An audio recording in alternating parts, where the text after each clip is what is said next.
fariimo la xiriira sidii aad uga hortagi lahayd isagana ilaalin lahayd cudurka coronavirus COVID-19.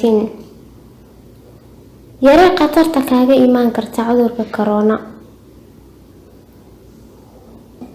ku nadiifi gacmahaaga saabuun iyo biyo ama waxyaalaha gacmaha lagu nadiifiyo ee alkoolada leh. ku dabool sankaaga ku dabool sanka iyo afka tiish fasaleyta ama xusulka markii aad qunfacayso ama markii aad hindisayso. ka fogow qofka qaba astaamaha hargabka.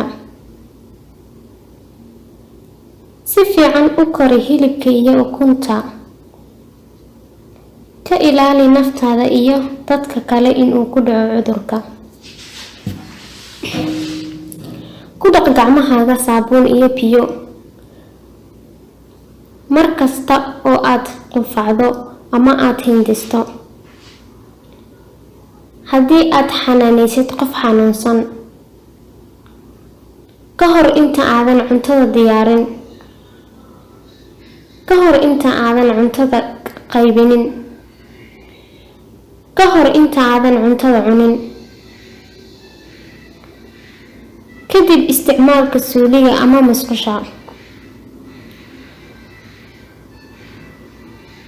marka ay gacmahaagu wasakhaysan yihiin, haddii aad taabatid xoolaha ama xayawaanka duurjoogta ah ee la xanaanaysto, ka ilaali in uu u gudbo dadka kale cudurka corona.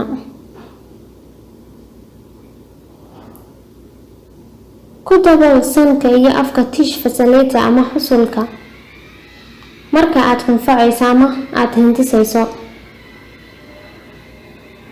marka aad isticmaasho tiishka, ku rid weelka qashinka lagu rido oo afka ka xiran. nadiifi gacmahaaga marka aad qunfacdo iyo marka aad hindisto ama aad caawiso qof xanuunsan.